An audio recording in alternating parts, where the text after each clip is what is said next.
All right, welcome to SVU POD, Especially Heinous. I am Gabe. I'm Tasha. We're back. Pew, pew, pew, pew, pew, pew, pew, pew. Woohoo! Season 5, Episode 1, Tragedy. We're back, guys. Can you believe back. it? Boop, boop. We're back. Let's do it. I'm excited. We took a break. If you want to hear anything about our break, check out our Patreon because we put up a ton of friendship boats. Mm-hmm. Wee-oo. Oh my God, I've got fucking vertigo. I just got off of our friendship boat. We've been 2 months out at sea with only our friendship to keep us alive and do. We've lost a lot of weight. We're looking good because of the starving. Snatched as hell, dehydrated as shit. Let's do it. All right, opening scene. There's a 911 lady answering her call, one of those telecommunicator ladies. Mm-hmm. She's like, hello?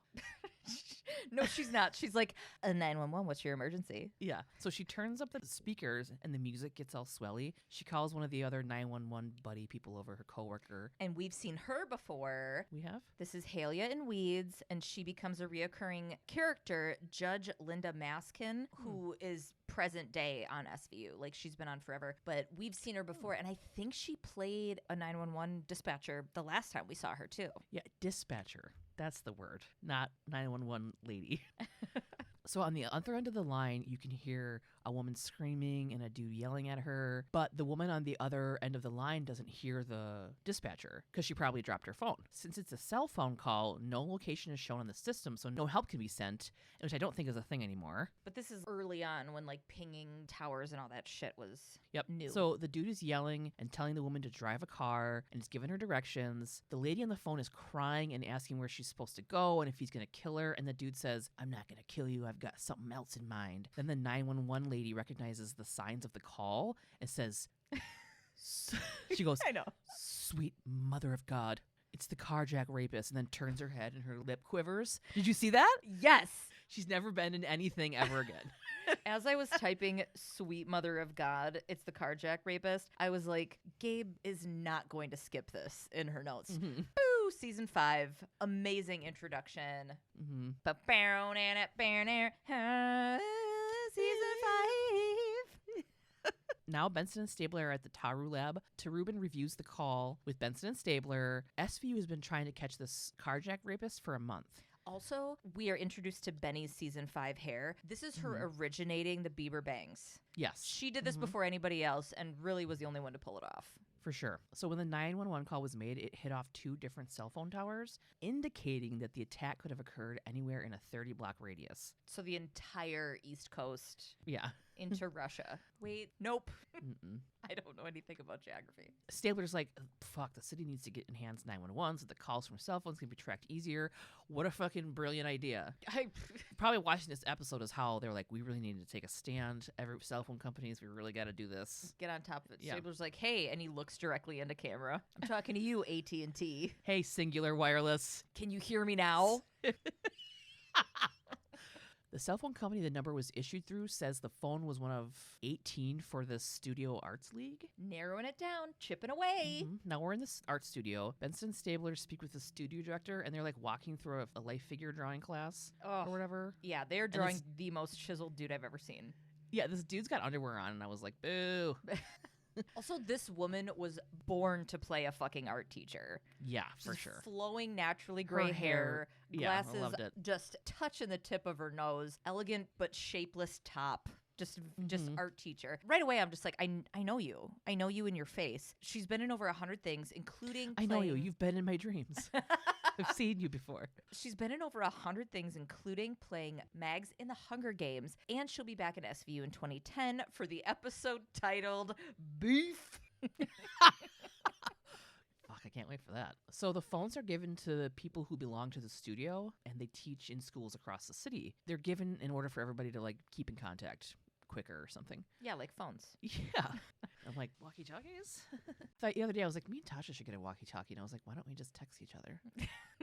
Like, we do that now. Although it would be cool. Okay. She looks up the number that called 911, and it belongs to a painter named Annika Bergeron. She's a talented artist with a painting that happens to be directly behind the teacher on the wall. Oh! Annika hasn't been in the studio for a minute because she's supposed to be on bed rest for a high-risk pregnancy. She's fucking due in 2 weeks. Holy shit. She also lives near Thompson Square Park, which is where the call came from. Boop. At the apartment of Annika Bergeron, Benny and Stabes are talking to the landlord. He embodies so much of what I love in an SVU tangential character. His accent, how much he knows about one person in his building, his shirt unbuttoned to show his man tank and chest hair, the fact that he looks like Tom Sizemore. He's so cute. He's such a sweetheart. Yes. Yeah. He tells Benny and Stabes that Annika has been following her bed rest orders. Here's the thing. Usually the landlords are like, she's missing. Who's going to pay her rent? Or whatever, you know? Yeah. So, and he was like, oh, we were all helping her out. Yeah. Like, he seems like a good dude. Yeah. So he's like, this is a good building. Folks look out for each other. Neighbors come by all day. Annika knows if she needs anything at night to call me. And he goes on to say that he checked on her last night around 9 and she was going to sleep. He said her for like 5 minutes. They went to commercial and they came back and he was like, oh.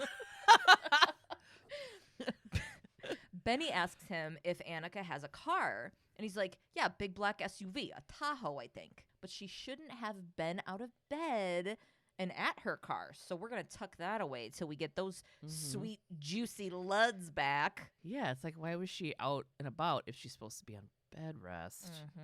The landlord says there's no dudes coming or going. I haven't seen any guy come around here since Daniel moved out last year. And they're like, Daniel? Daniel? Damn, Daniel. He's like, Daniel Lester, nice guy, carpenter, always help me fix stuff. This guy is played by just the voice of Tony Danza, I guess. Yeah. Then one day, poof. Said poof really weird. Yeah. He's gone.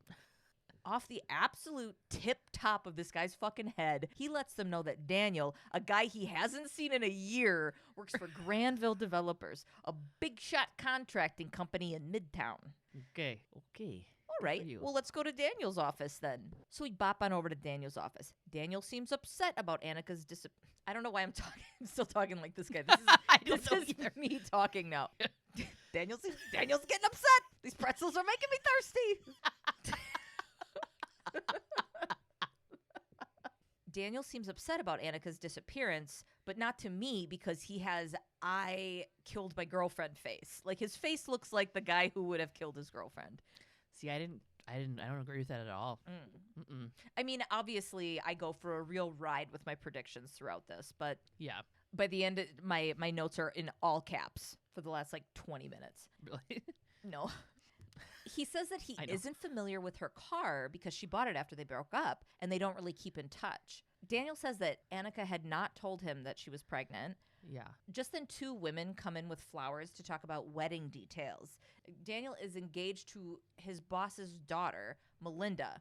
Her mom's name is Rose. They're carrying the bouquets in front of their faces for a fantastic reveal, by the way, when they walk in. Right. Rose is played by the lovely Shirley Knight, who we've seen before. 178 creds this woman has. Boop, Kobe. And Melinda is played by Kelly Martin, who has had so many long-term roles, but early on and maybe best known as Becca Thatcher in the late 80s, early 90s show Life Goes On. That's it. I couldn't remember the name. I was like, yes, she's the sister of somebody. Yep. And I was like, oh my God, Corky. He came to speak at my elementary school and I was sick that day and I was pissed. It's all connected there. It's all comes back to that. Incredible actress, by the way. She's great. Yeah. I mean, I know that's Who one of her son Corky. She's in so much shit and has had so many long-term roles. But guess what? I see her face and all I hear is Roxanne's voice from a Goofy movie because she voiced her. Yeah. Oh my God. Max. Okay. So these women come in. They've got these giant bouquets of flowers. And then they start feigning concern for this missing ex-girlfriend. Like, oh my God. Oh no. She's dead/missing. What? I'm predicting they had something to do with it. Yeah, as soon as the grandma walked in, I was like, it's her. Yeah. Rose says, she's like, oh my God, that's awful. We'll let you finish talking, but doesn't leave the office. She's just like, huh? Stabler asks for Annika's family contact info, but Daniel says, well, her parents are dead, but she's got a... It's not how he said it, but... Well, her parents are dead. But she does have a sister who lives in New Jersey and skis in her jeans.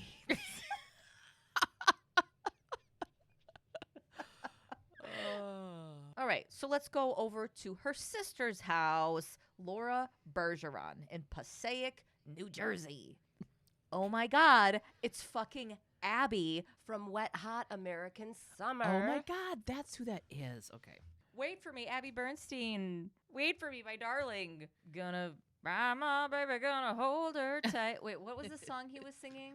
Oh no, he was singing on the way to go meet Abby Bernstein because they were gonna bone. And he gets in the van. Even though we ain't got money, I'm so in love. And then he fucking drives He's like, "Ah!" right into the tree.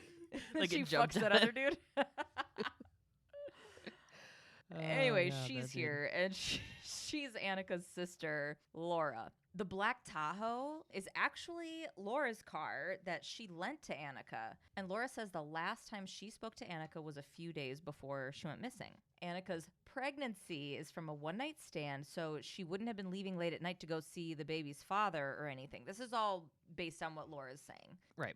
In the precinct, we got case updates with the squad. Toots and Munch canvass Annika's neighborhood. A guy at the bodega saw the Tahoe parked all week, but it was gone this morning. The whole gang starts to speculate that maybe the perp freaked when he saw Annika was pregnant and killed her. Stabler says they still need to work the case as if Annika is still alive. Dr. Crespo, Annika's OBGYN, shows up. Annika was on bed rest for placenta previa. She can't deliver the baby vaginally. If she goes into labor and doesn't get to the hospital, she and the baby could die. Toots gets a call from Terubin. He was able to get some shit off the 911 recording. So now we're with Terubin in the Teru lab. Ruben was able to isolate some of the background noises on the tape. This is so crazy. I know. I'm like, shut up. This is TV cop stuff. Yeah, he uses the background noises of the car driving and turn signals to figure out where they were going. They end up on the highway, according to like the echoes and stuff. It sounds like they go under a few bridges. Right. Terubin would crush it in that one Survivor competition where they blindfold them and they have to tell them where to go in the maze or whatever. Right. You're like, none of this happened. Okay. No. So then after they get under a bridge, the fucking car stops. Terubin thinks that they're parked by FDR Drive. It's the only area that matches the acoustics. And I was like, nice job, Terubin. He's like, FDR. FDR. Now we're on FDR Drive by the bridge. There's a bunch of officers on the scene. They're looking for signs of Annika and the attacker. And this cutie little canine unit, oh my God, his name was Barnaby, which I was like, no canine unit would name a dog 3 syllables. Right. Anyways, he was adorable. He was able to track Annika at the scene using some cloth of hers. Clothes? Yeah. Some clothes. Using a piece of her clothes. She was wrapped in a loincloth. He was tracking baby Jesus, and hell if he didn't find him. Mm-hmm. There were other tire marks, and it could mean that Annika was transferred to a different car. The cop human with the cop dog, by the way, had cheekbones for fucking days. Did you see that guy? God, I didn't his notice. Face? No. Okay, I looked him up because I was like, because he just kind of comes in with the dog, and he's like, "Brr." That was the dog, not the guy, but maybe him too. This is his first appearance as reoccurring character K9 Unit Officer Dumont. So this dude is with us for a while. This dude and his fucking cheekbones. Woo! Stabler doesn't think that this sounds like the carjack rapist's MO. Benson says the perp could still be the carjack killer and just maybe graduated from rape to kidnap. And I'm like, no way. It has to do with Daniel's fiance. She probably thought Annika was having Daniel's baby and was trying to stop it. That's where I was at. Yeah, but obviously Stabler being like, that doesn't seem right. That's just foreshadowing that this is a copycat. Right. Stabler's like, well, where the fuck is the Tahoe then? If she was transferred to another car, and Benson looks at like a no parking sign and she's like, it could have been impounded. Context clues. So they follow that lead, and Benny and Stabes head over to the impound lot. The Tahoe was towed. Stabler gets a Slim Jim from a clipboard cop like a surgeon asking for a fucking scalpel. He's like, Slim Jim. When I saw Slim Jim, I didn't read past that, and I just immediately imagined Stabler with like a snap into a Slim Jim. It just popped in my head, and I was like, duh. Fucking Macho Man Randy Savage is like, yeah. Starts banging at the window with just closed fist, punches the car window, pulls shatters. it out. His blood everywhere. He's cocaine is just fucking flying out of his nose. Anyway, Stabes takes this Slim Jim right into the door, pops it right open. Hot. Okay. What do we find in the car? Blood all over the front seat. Benson and I think the attack was a copycat of the carjack rapist. Whoever attacked Annika knew her. She was lured down to her car and then was kidnapped. Yep, they were using the high-profile case to get the cops off their scent. Right. But they got that cutie patootie little fucking German sheps. Oh, Barnaby. Ugh. Oh, he's been dead for a long time, I bet. I know, that dog died so long ago. I am too soft for this world. Oh, my heart. So they get all that shit together. They take the Tahoe into the CSU lab for evidence. CSU Captain Judy, which is what I'm going to call her now, this is Judith Seiper, says that Annika drove while the attacker controlled her from the passenger seat. They can tell that, obviously, because he's like, take her right. They can tell that the attacker was wearing leather gloves based on marks left on the back of the driver's seat. Hot Crime Lab Bomb Squad guy tells them that Coroner Warner told him the blood on the seat of the car is Annika's and there are cervical cells present, but there was no amniotic fluid, so she wasn't in labor yet. But she was bleeding from there. God, we're all adults here. Her private parts. Her hoo-ha. Her undercarriage. Her tweenie. Annika's OBGYN says that she's got a max of 36 hours to live based on the amount of blood she's already lost. Oh my God.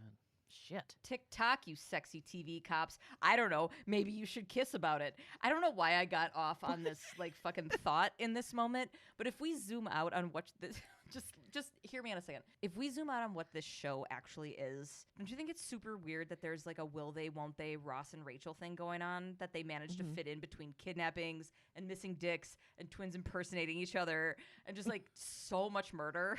Yeah, it is kind of... It's like that's what everybody... There have been so many crimes solved, unsolved. Benson's been literally kidnapped, damn near buried alive, and Stabler's wife was exploded, and they're like, yeah, but they're gonna fuck probably.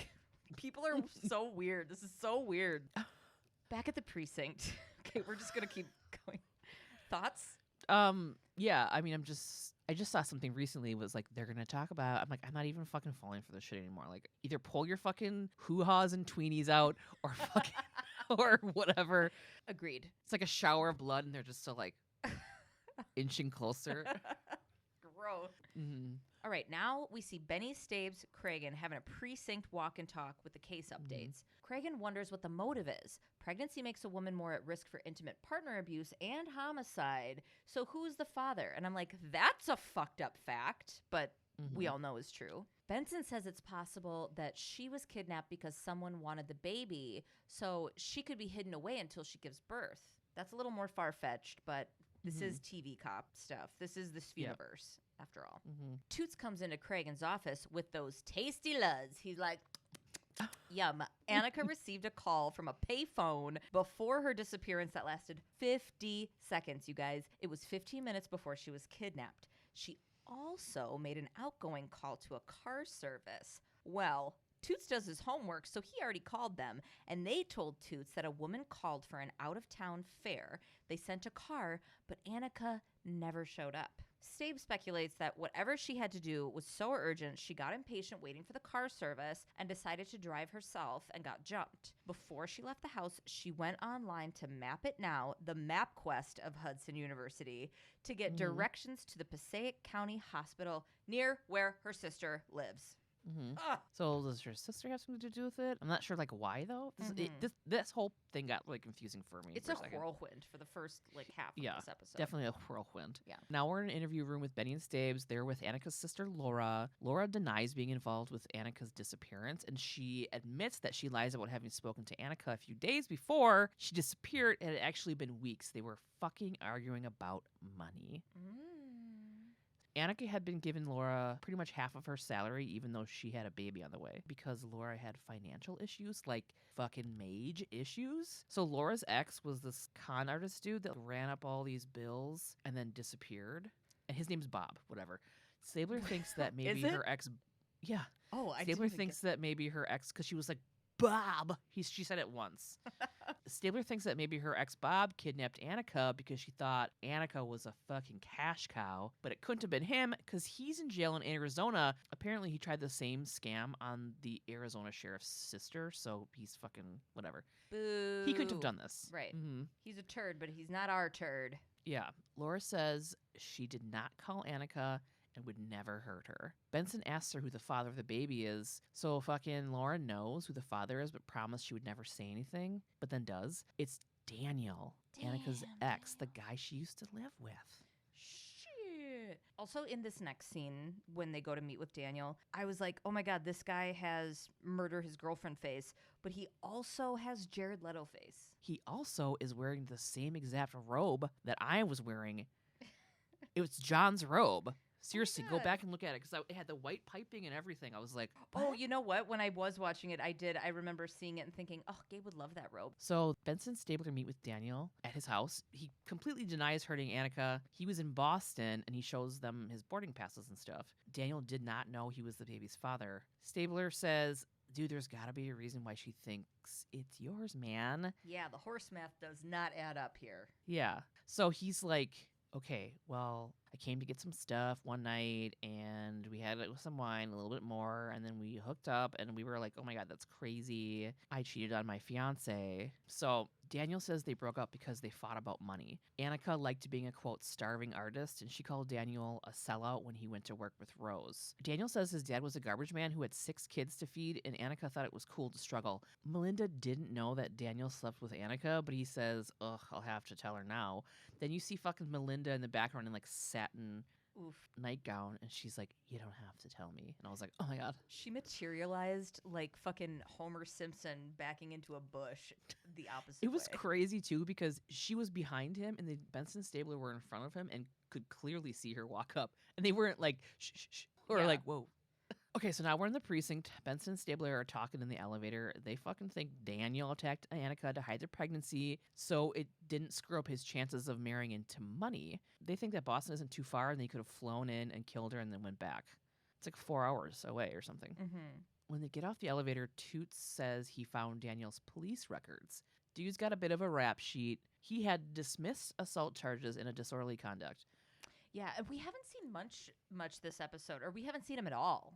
This don't is when think I he's, noticed it. Like, So now we're, further into the squad rooms. Cragen is directing folks to call hospitals and OBGYNs. he's in his pretzel eating blues too. Yeah, pretzel eating blues.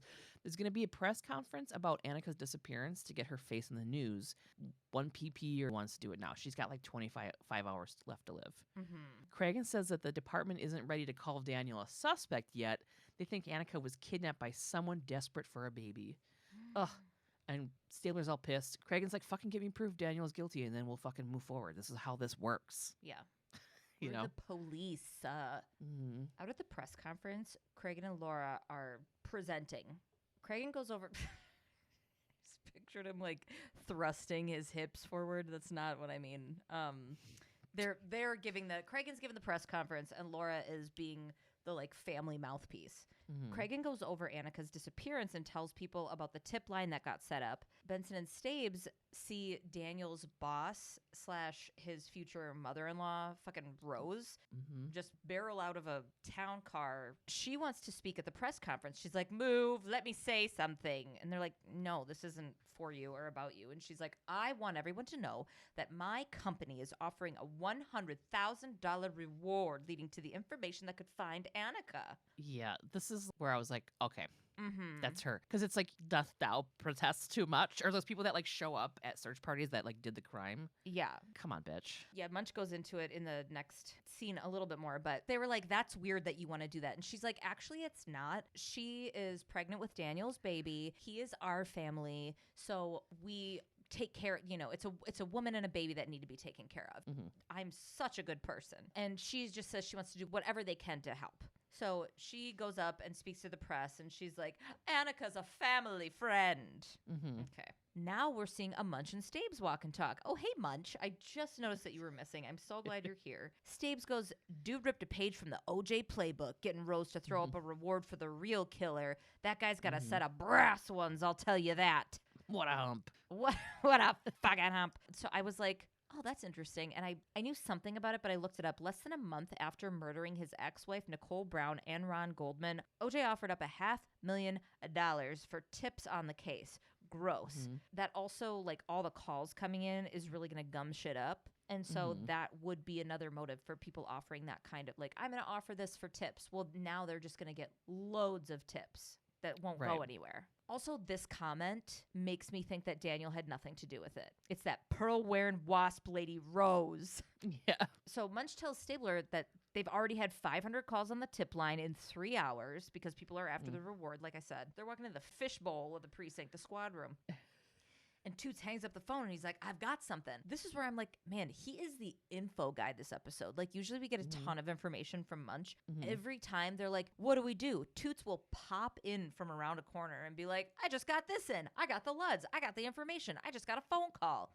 He is the guy. So a dude called and said that he's willing to trade information for the reward. He knew that Daniel was the father, which was not told to the public. That was a little tidbit they held back. The guy also demanded that Daniel be the one to bring the reward money. Oh, shit. Now we're in an apartment or office or something where Munch and Toots are strapping Daniel into a Kevlar vest to go meet the caller. They're prepping him for the meetup. Don't be a hero, da-da-da. Melinda's sitting there not loving this whole thing, but Toots and Cragen reassure her that that corner of the city is swarming with cops and they've got all this shit covered. Like, this is going to be the safest place in the city right now. Right. Rose comes in with a duffel bag full of money. They're ready to go. I'm super invested. I'm like, let's fucking do this because the guy that's meeting them for all this money will not have any connection to them at all. This will be all new information with a whole new ring of people. Yeah. That's not true. So Daniel's out on the corner with the briefcase. Officers are staged but look like fucking cops. I mean, it's insane. They're all staring at them wearing like aviators. They're so many cops. It's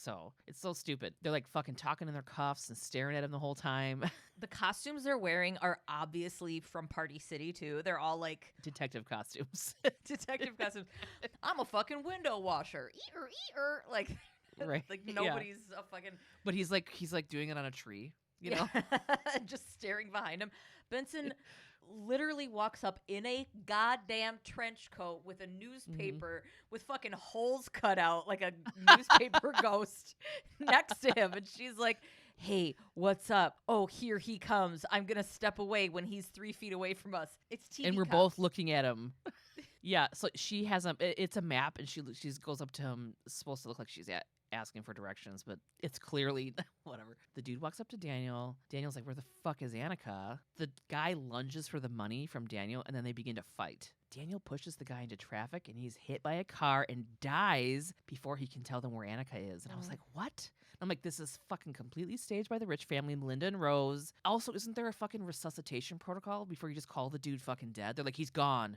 It's been 2 seconds. He might have just passed out. Breathe into his mouth. Right.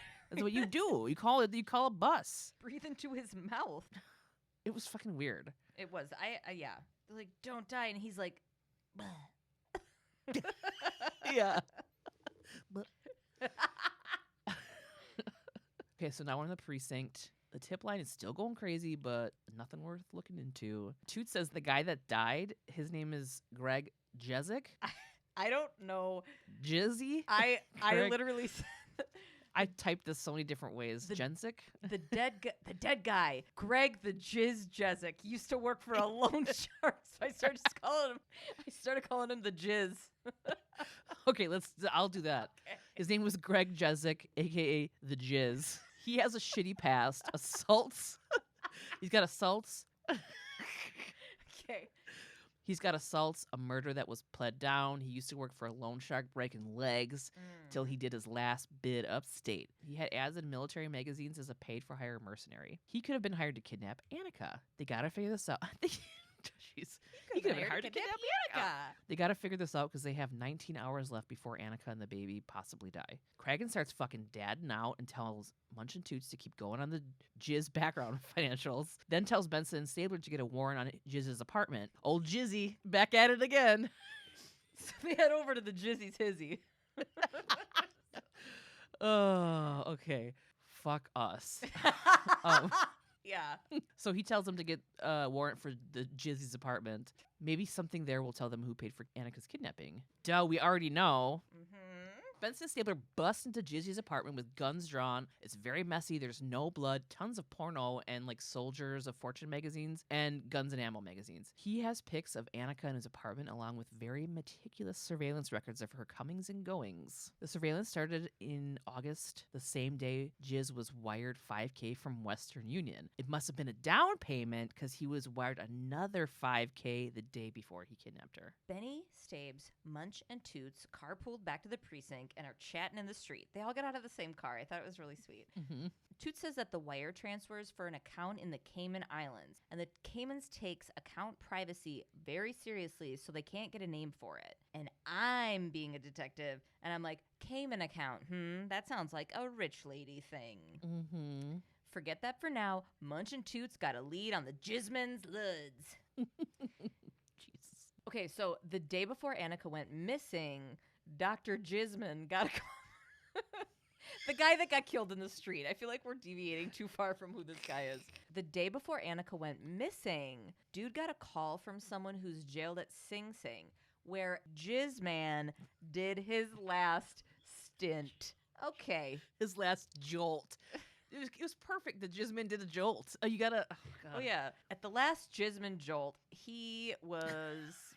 with this guy, I don't know. Do the Jizman jolt. The Jizman jolt. Okay. Come everywhere. You have to wear special shoes. You gotta use golf shoes to get out of this muck. Remember that? Instead of tapping, it's just like... Gross.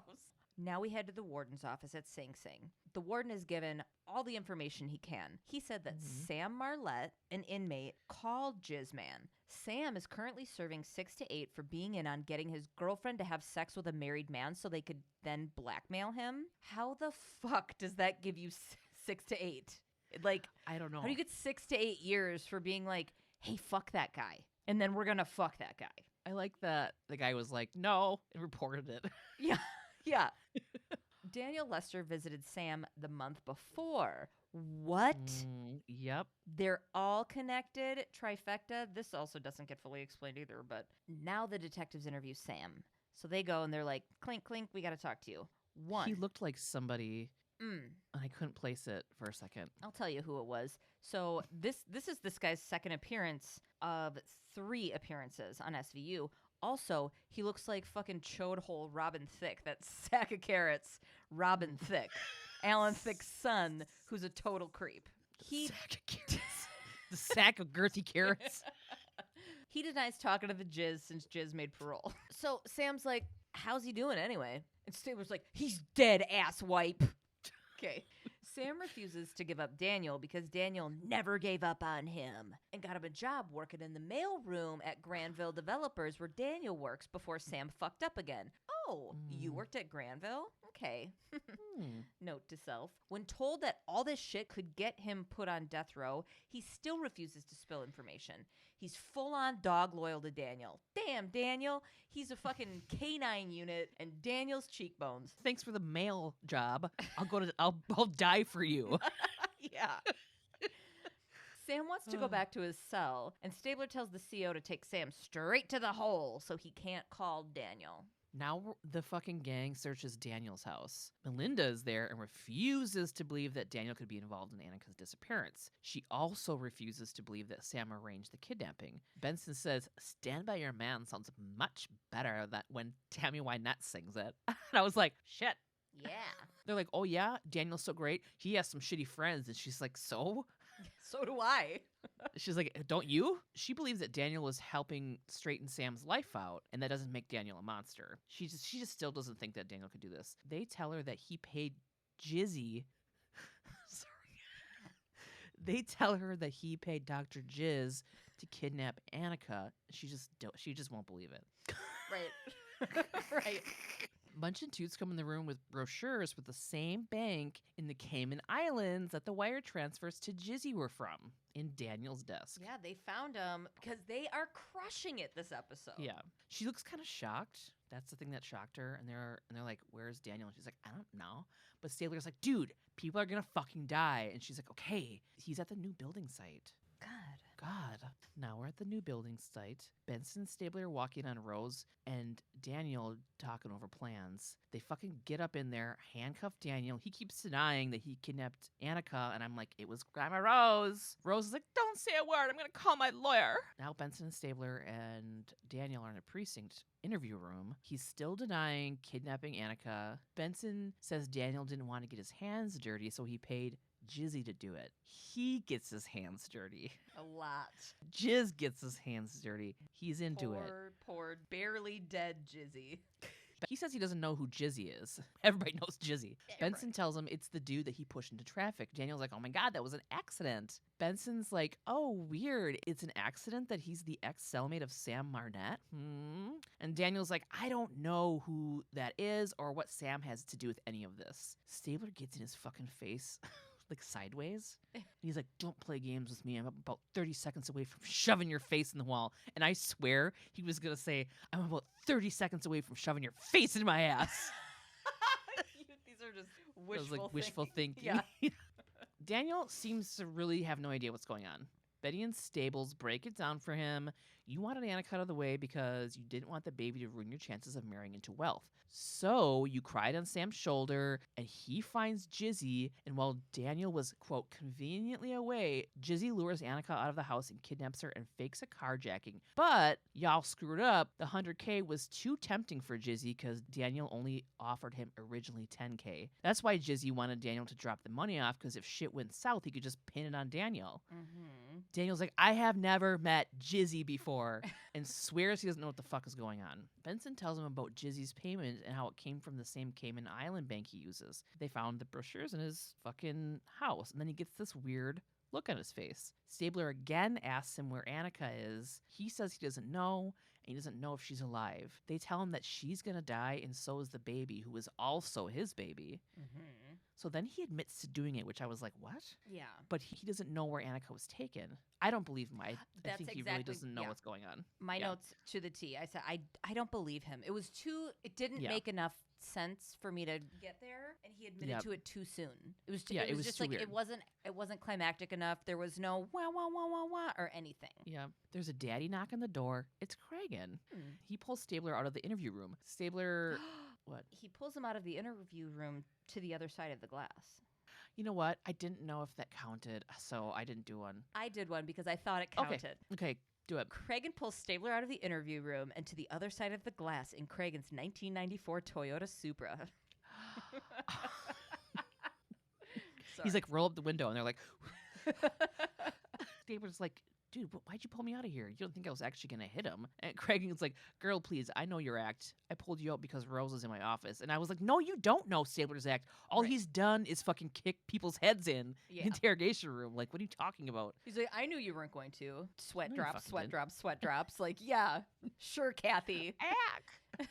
We're gonna gun it to 88 in Cragen's Supra because Rose is in Cragen's office. Boom. In Cragen's office, Rose is certain Daniel didn't have anything to do with this. Why, Rose? Because it was you? Or are you protecting your daughter? Nobody thinks it was Daniel. Neither of us.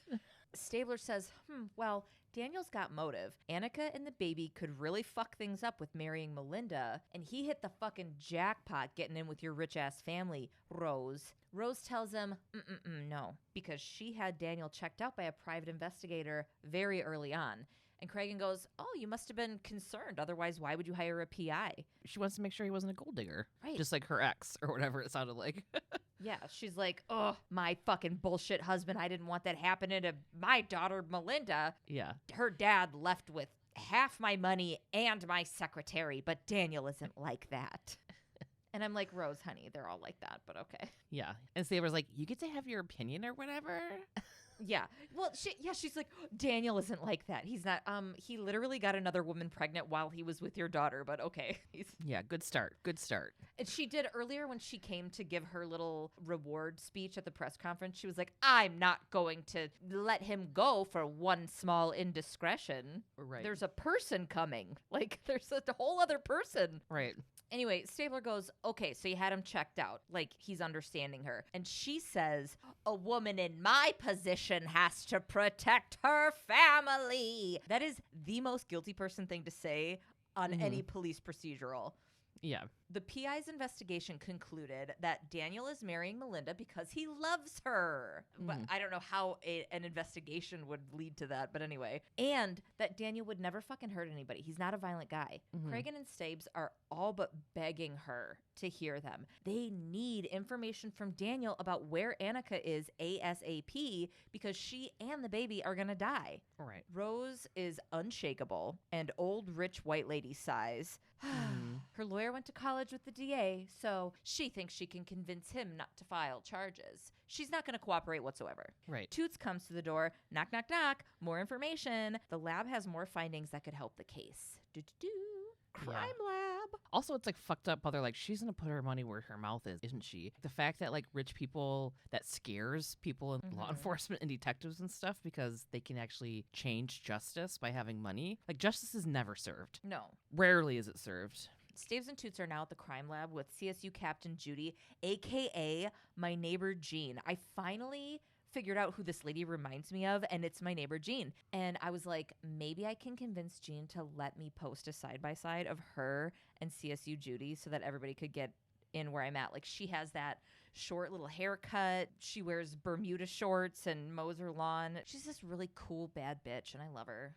Cool. She has very square French tip nails. Yep. You know, and she looks exactly like CSU Captain Juni. So, moving on. Coroner Warner sent the Jizz's clothes over to the lab. A blood-soaked receipt was found in his pocket. Oh no, it's illegible. Oh, not if you have special lasers. Kill the lights. Pew, pew. The receipt is for gas at a place near the beach. Let's hit fucking Moe's gas and go. Stabler's like, I know this place. I used to hang out there in the summers. I'm like, okay. You did. hung out at Moe's fucking jizz and go? Yeah, right. Right. Okay, so Stabler and Toots are talking to Moe. We've met this dude 2 times before and loved him both times, and we'll be seeing him again many times to come. Sure, I seen him. Yesterday, maybe the day before, drove a black Mustang, nice car, but beat to hell. Stabes goes, you know where he came from? Not the bridge, that's for sure. Plenty of service stations closer than mine. Pfft, that's why my business is in the toilet. Stabler goes, cool, we don't care. Anywhere around here where someone could be isolated, no neighbors, I mean. And dude's like, there's a couple old cottages on the beach around the point. Pretty deserted out there after Labor Day. Lots of information. Toots and Stabes start to leave, but helpful Moe, who is definitely not wearing a Party City wig, says, hey, you won't make it in that car. Here, take my truck. And tosses him the keys. Yeah. Stabler and Toots look at each other like, this isn't New York City. You know, New York City? No, this is the guy, he played a landlord who was like, Yeah. oh yeah, come on, I'll let you in. But he's just got he's very much his character. And every time I see him, but this time they're just like, oh God, he was really recently on. Just throw this fucking wig on, dude. Throw it on backwards. I don't even care. Just go. He looked like Danny DeVito in Always Sunny when he fucking wore that hairpiece.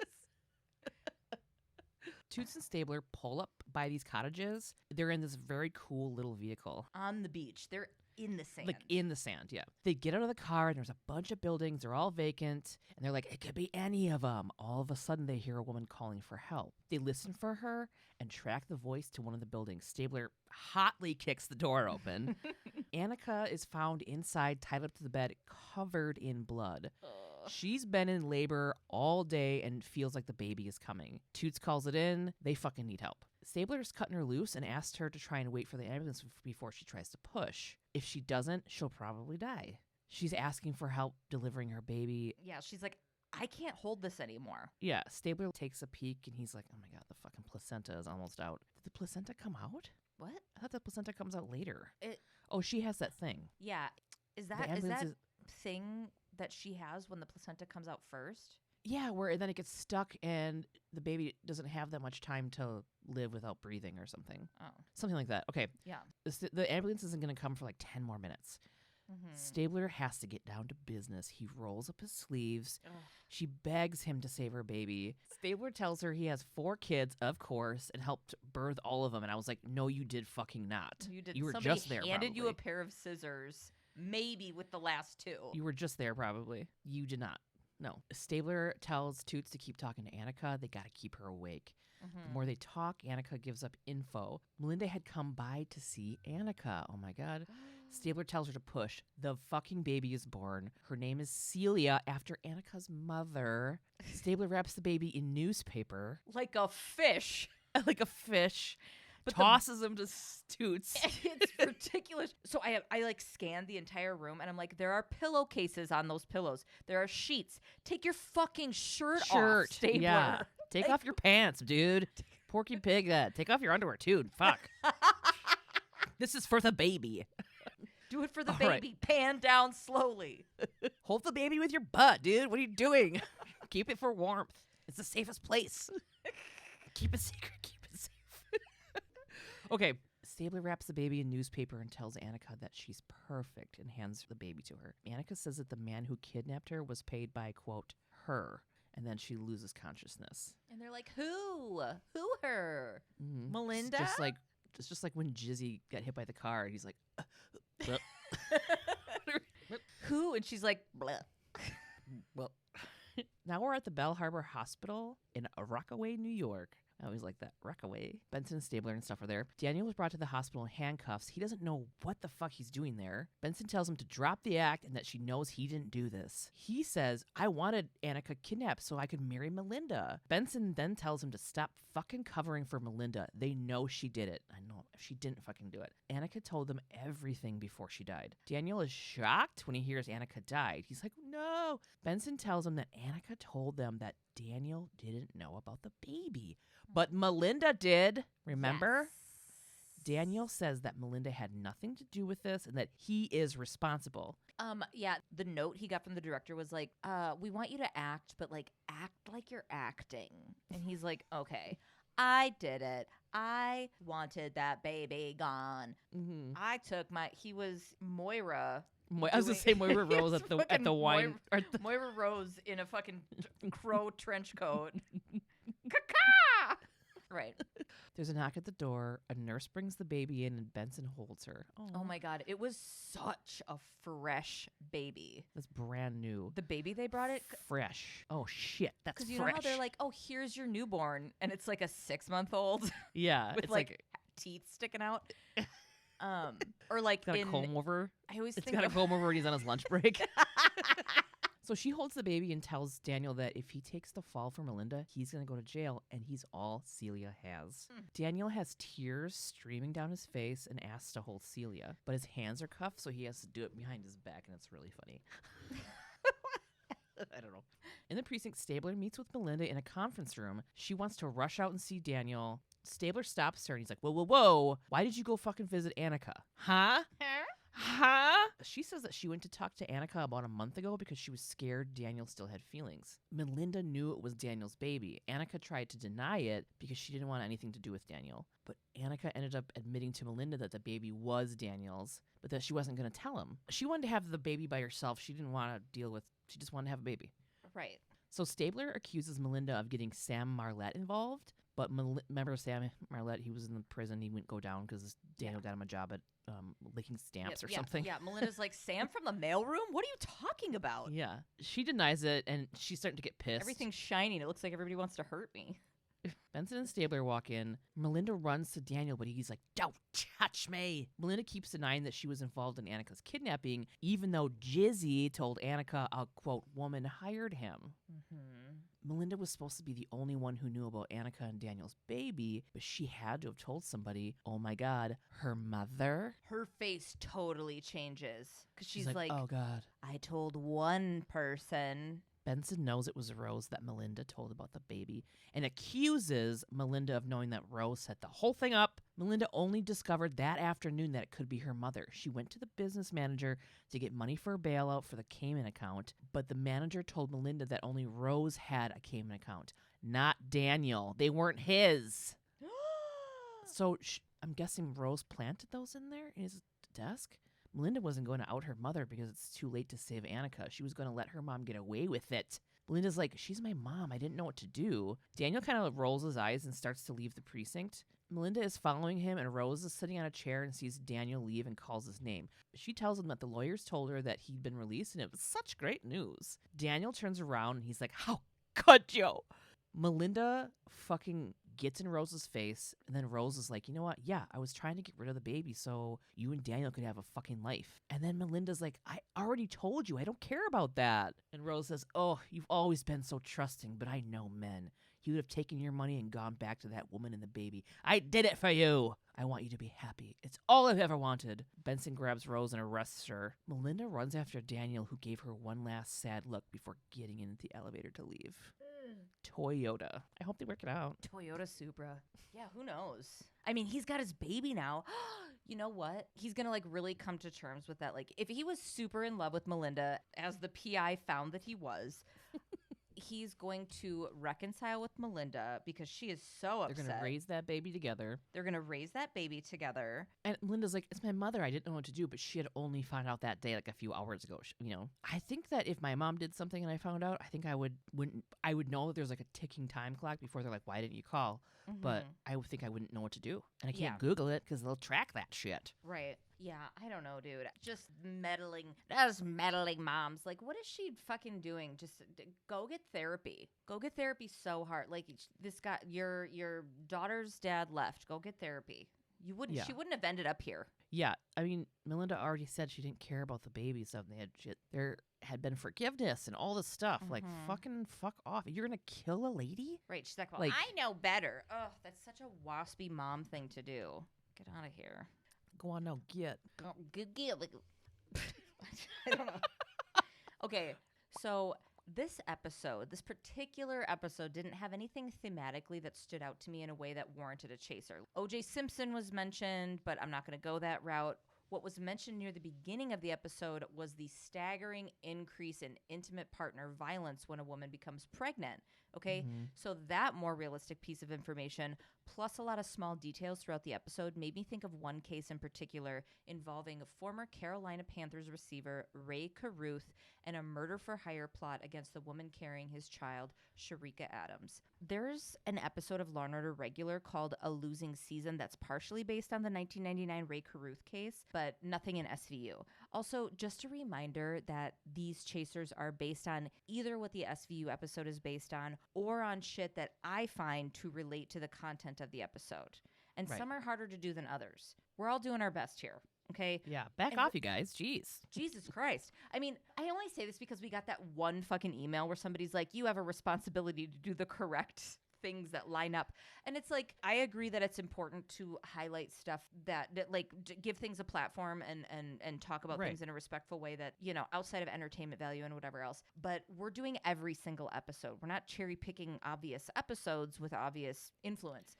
Yeah. But anyway, let's fucking go, because that's all I thought about this whole episode. And the more research I did on the details of this case, the more I was like, oh, that lines up too. That lines up too. And I remember when this happened, going back and rereading it and like re-researching it and seeing what's come since. Wild. Here we go. Rae Carruth was a first-round pick out of the University of Colorado in the 1997 NFL draft. He was 23 years old, living the young football player life, making tons of money, all of it.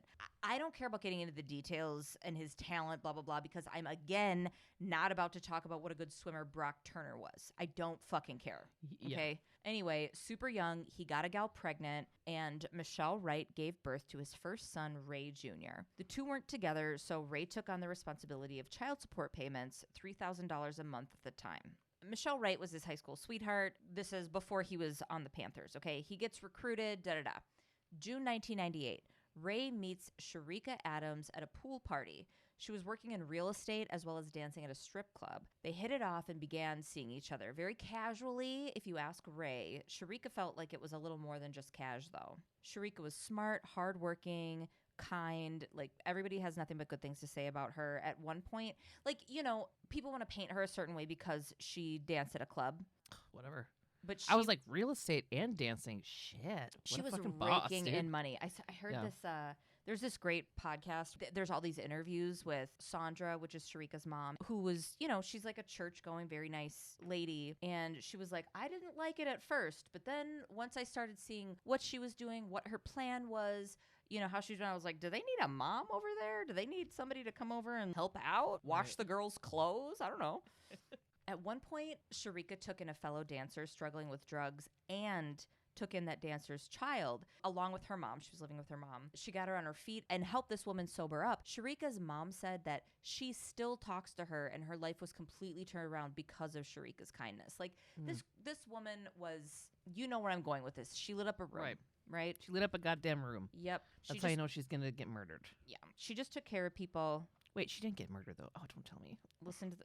Well, I'm gonna tell you. It's the late 90s. Cherica and Rae are on and off. At one point, Rae got Cherica a cell phone so he could reach her whenever he wanted, which was a huge deal in the 90s. Also, it was like, oh, that was so sweet. It wasn't. It was controlling.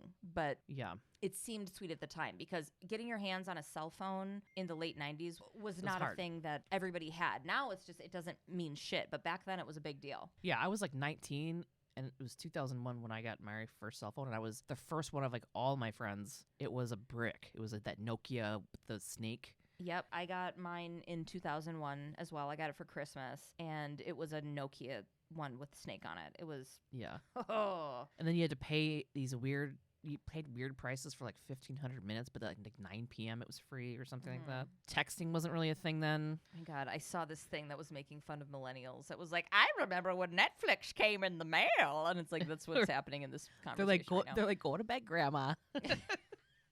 Well, after some time in 1999, Cherica finds out that she's pregnant. Mm-hmm. Rae is pissed and insists that she gets an abortion. He's already paying child support for his son in California, and he doesn't want another one. Okay, so Rae had broken his foot after his first super successful season in the NFL and continued to get injured after that. He could see that his career was not going to be a long one. Yeah. Cherica was like, no, I want this baby. I'm going to be a mom. Period. She had gone through an abortion years prior and was like, I don't want to do that again. I know how that feels for me, and I do want to be a mom at some point. And if this is how it's going to happen, then this is how it's going to happen. Mm-hmm. So Rae's running around doing whatever, seeing all kinds of women and collecting a sketchy ass group of buds. He meets two significant people. One is Michael Kennedy, a dude who earned most of his money selling crack. They met at a car place where they do rims and stuff, and Kennedy complimented Rae on the rims he had on his car. Then that made them friends, I guess. Yeah. Rae then met a dude known as New York, Van Brett Watkins. From everything that I read and listening to interviews with him, he struck me as a Suge Knight type, okay? He was 6'3", 289, and scary as shit. He had done time for gun possession, assault. He threatened people's lives. He had multiple felonies, but in interviews, he himself said he never got caught for this up until this point. But he himself said that he had been a hitman on several occasions in multiple states. Okay. And Rae met him when Watkins was working the door at a strip club. Eventually, Watkins started detailing Carruth's car and doing other odd jobs for him. Then Rae asked Watkins to do a different kind of favor. Why did I write that like fucking Keith Morrison? I don't know, but it was great. Then Rae said, I have a different job for you. He initially asked if Watkins would... Okay, trigger warning. This is all just like violence against women. He initially asked Watkins if he would beat up a woman and cause her to miscarry. Watkins said, I don't beat up women. I kill people. Does that include women? Well, Carruth was like, okay, fine. How much does that cost? They agreed that Carruth would pay Watkins $3,000 up front and $3,000 after the job was done, meaning he put out a hit on a pregnant Cherica. For $6,000. For $6,000. It's insane how little money. So this agreement was made. Watkins then stalked Cherica for months to get familiar with her routine and vehicle. He never found a good opportunity to follow through on that, though. Over a period of 5 months, an impatient Rae called Watkins over 150 times with plans, suggestions, like, hey, she's not dead yet. She's not dead yet. One of his little plans was to park by a dumpster outside of a restaurant and have Watkins attack her there. That event really happened, but Watkins didn't show up. We know it happened because Cherica kept a journal that detailed that very night. It said, like, what the fuck? I sat out in this dude's car by the dumpster while he was in this restaurant forever. This was bullshit. He was waiting for someone to come and kill her, and she didn't know. Oh, Jesus. All the while, she's pregnant, taking vitamins, preparing for motherhood. Rae finally called a meeting. 3 dudes met up at his place. Van Brett Watkins, Michael Kennedy, the guy who sold crack and liked his rims, and Stanley Abraham. Abraham was just a friend of Michael Kennedy and had no idea what was going on. He was like, holy shit, I'm friends with Michael Kennedy, and he just brought me to fucking running back of the Panthers' Rae Carruth's house. Like, he's calling his friends. He's like, I'm at fucking Rae Carruth's house right now. No idea what's going on. The worst wrong place, wrong time ever. Sure. Rae took Kennedy aside and gave him money to buy a gun this rando dude was selling, Snubnose 38. because Rae had come up with a plan. He told Cherica he wanted to take her on a date to go to a movie and get back together. Remember, they were super on and off. Rae is constantly downplaying, even to this day, what their relationship was, which is a very different account from what Cherica was writing in her journals. But regardless, her mom said that Cherica was ecstatic and super hopeful. She's like, I got to get ready for this date. I'm so excited. By now, she's 8 months pregnant, and it seemed like Rae was coming around about the baby, and she was just really excited. Yeah. Cherica met Carruth at his house, and they drove Carruth's car to the movies. When they got back to his house, he told her he wanted to stay at her place, but had an appointment in the morning, so he would drive his own vehicle so that, you know, it was easier for him to leave in the morning. Meanwhile, Michael Kennedy, Van Bert Watkins, and Stanley Abraham are cruising around the city. They stop so Kennedy can buy that gun, and then they go to a gas station. And when Watkins goes inside, Kennedy then lets Abraham know what's going on. Okay. When dude found out he was riding along on a hit, he was like, fuck this, take me home. I did not agree to do any of this shit. And they're like, well, that's too bad because now you know about it. I'm assuming that's why they refused to take him home, because they were like, well, you know about it now, so you're going to be involved, so you can't say shit. Oh, God. How shitty is that? You're just like, hanging out with the dudes. Yeah. And they're like, oh, by the way. Doing some naughty stuff, buying an illegal gun, not knowing you're going to kill a pregnant woman with it. At 12:19 a.m. on November 16th, 1999, Carruth called Kennedy to let them know to get ready. Carruth drove in front of Cherica in his car, supposedly on the way to her place, as she followed in her vehicle. Tailing them was another car, Kennedy driving, Abraham in the passenger seat, and Watkins with the gun in the back. Out of nowhere, Rae stopped in the street in front of a church on Ray Road in Charlotte. The three men following came up around the side, like drive-by style, and Watkins shot into Cherica's car 5 times, hitting her 4. Oh my God. Carruth took off. The hitmen took off. Watkins dumped the gun and gloves he was wearing, and his cleanup included wiping himself down with gasoline. I did a bunch of Googling to see if that was the method for removing gunshot residue, but I just got so sick to my stomach with all the shit that I found, because it was like Reddit threads and shit, and people were so callously talking about disposal of it, which is weird. I think it's because I was so mentally deep in this case that I felt just really grossed out by it. Meanwhile, an 8-month pregnant Cherica was alone in her car, bleeding to death.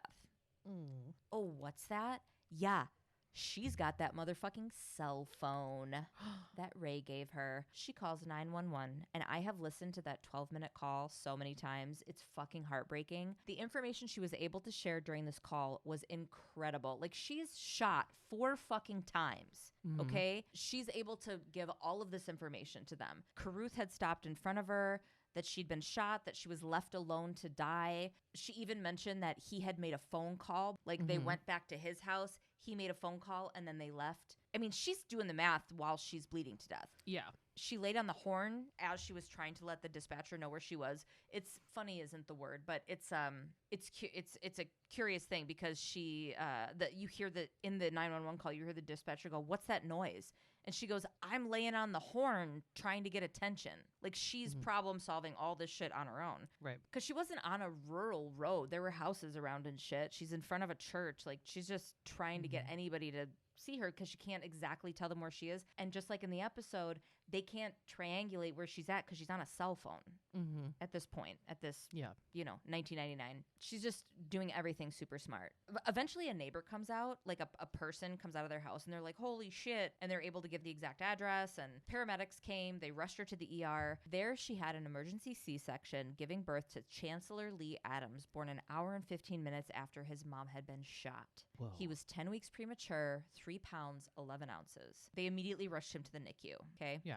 Rae shows up at the hospital after Cherica's mom, Sandra, called him a bunch, because she was like, oh my God, Rae probably doesn't even know what happened, because Cherica had left his house and they had this nice date. So she's calling. He's not answering. He finally shows up with another woman.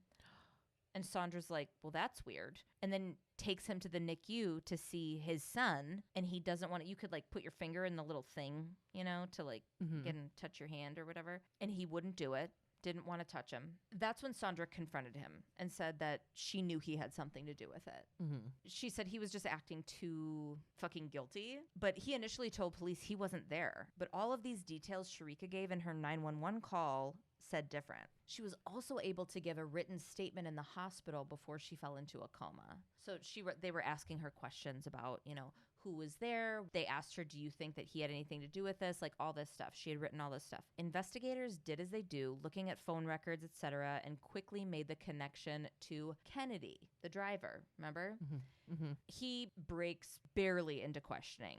With the information that he gave, Watkins gets picked up and fully flips on Carruth because fuck him. Watkins is cold-blooded, dude. He was like, I should have killed everybody in that car with me, but I shot all the bullets. So, Jeez. Yeah, they all get arrested. And of course, Rae was able to bond out because he was the one with money. But he was able to bond out with the stipulation that if Cherica or Chancellor died, he immediately had to turn himself back in. Well, Cherica was taken by her injuries 27 days after the shooting. Whoa. She had been unconscious in a coma that entire time.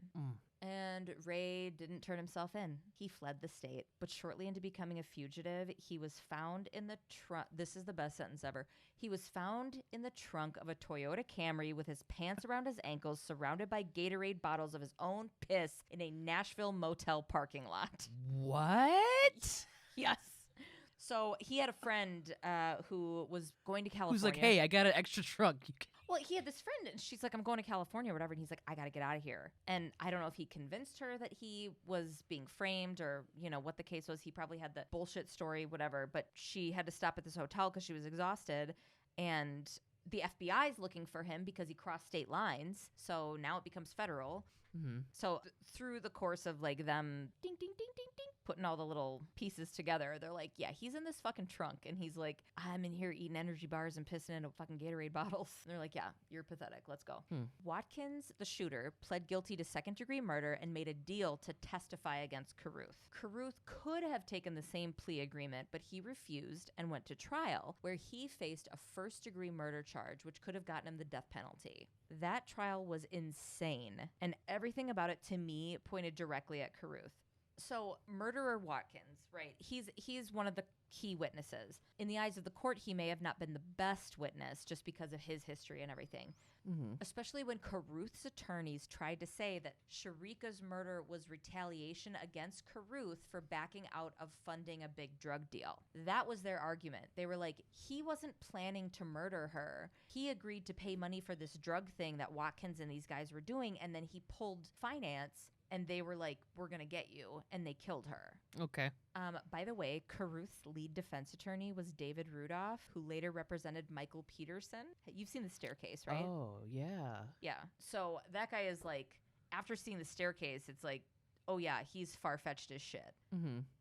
Isn't he the one who came up with the owl defense in The Staircase? I don't know. Anyway, the evidence that they had and the witnesses they had went well beyond Watkins' testimony. They had Cherica's 911 call, her written statement, as well as some pretty damning witnesses. Amber Turner had dated Carruth in college and testified that when they were dating, she had gotten pregnant. He was so mad and demanded that she get an abortion. She testified that, quote, he said, I ain't gonna have no more kids with someone I ain't gonna be with. Don't make me send somebody out there to kill you. You know I'll do it. Oof. She also told wear a condom. You know, get your fucking tubes tied, dude, bro. I mean, this guy. Like, or your snip your dicks. Yeah, dude. It can be reversed. It's just for somebody who's being so irresponsible, he's got a lot of really intense views on it, but it's like you have control there. Yeah. But I'm sure he's also of like the fucking toxic masculinity belief that like it's a woman's job to prevent a pregnancy. Right. So Amber also told the court that Rae had, quote, joked about having his ex Michelle Williams or his son Ray Jr. killed so he wouldn't have to pay child support. Michelle Williams, remember the woman in California who had his kid? Yeah.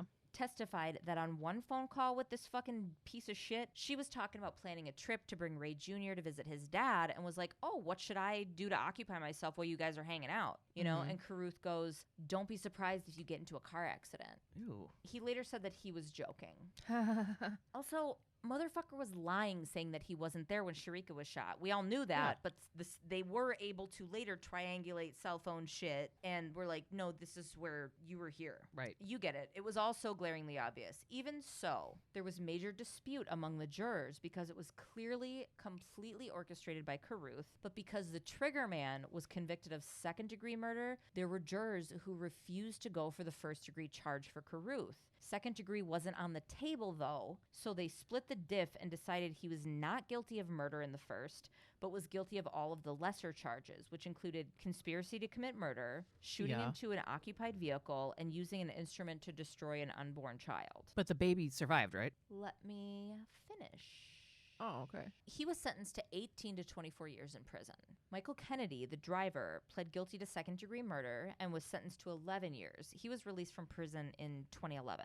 Stanley Abraham, who didn't want to be in the car that night, pled out as well and served 2 years. Okay. Watkins isn't eligible for parole until 2046, which is probably good. He's had like 50 infractions in prison. Just garbage. He's a scary guy. Cherica's mom, Sandra, won a civil case against the 4 men convicted and won a nearly $6 million settlement. But none of these motherfuckers had any money, so it was kind of symbolic more than anything. Almost all of Rae Carruth's retirement money went to lawyers, so she only received a few grand of that, which is so unfortunate, mainly because Sandra became the primary caregiver to her grandson, Chancellor. Because of the length of time he was deprived of blood and oxygen, Chancellor suffered severe brain injuries and cerebral palsy and is in need of around-the-clock care. Oh. He's a really incredible kid. I watched all this stuff about him too and read different articles of like graduating high school. He's such an incredible kid. He's got an amazing grandma. He's worked so hard to be able to walk with the aid of a walker. He can communicate with a limited vocabulary. Both of those things doctors said he would never do. Yeah. He's strong just like his mom. Yeah. Well, and his grandma's just she's just such a it's great. I cried about it a little. It's really sweet. Carruth was released from Sampson Correctional Institution in Clinton, North Carolina on October 27th, 2018. Apparently after Carruth was released, he sent a check for several $1,000s to Chancellor and has claimed to have intentions of continuing to support him and pay him what he's due. Based on this settlement, he owes like $1 million to them and sent this money through the court. There's no return address. He lives in Pennsylvania or something, I think, right now, and still hasn't seen his son. Huh. Cool. Well, that sucked. Welcome back. Okay, so next week we have season 5, episode 2, Manic. Benson, Stabler, and Huang are fucking trying to figure out if this teenage boy that's undergoing psychiatric treatment is responsible for the death of some high school students and some illegal marketing campaign by pharmaceutical companies. All this is going to be crazy. I mean, especially that it's called Manic. I'm like, ugh, what fucking early aughts shit are they going to be dragging out about bipolar and shit? Right, yeah, exactly. Let's get into it. All right, well, that sounds great. See you then. Rate and review us. 5 stars. Bing, bing, bing, bing, bing, bing, bing. Email us at svupod@gmail.com. Send us shit if you want at P.O. Box 176, Deforest, Wisconsin, 53532. Check out our Instagram at SVU POD. Join the Facebook group SVU POD Elite Squad. We also have, through that, a chat. It's so fun. It's called Walk and Talk. Hashtag littlebitloud for all your indie pod needs. And join the Patreon. We got so tons much of extra stuff. Tons. Yeah. A lot of inside jokes. A lot of fun shit going on over there. Okay. Love you. Bye. Love you. Bye.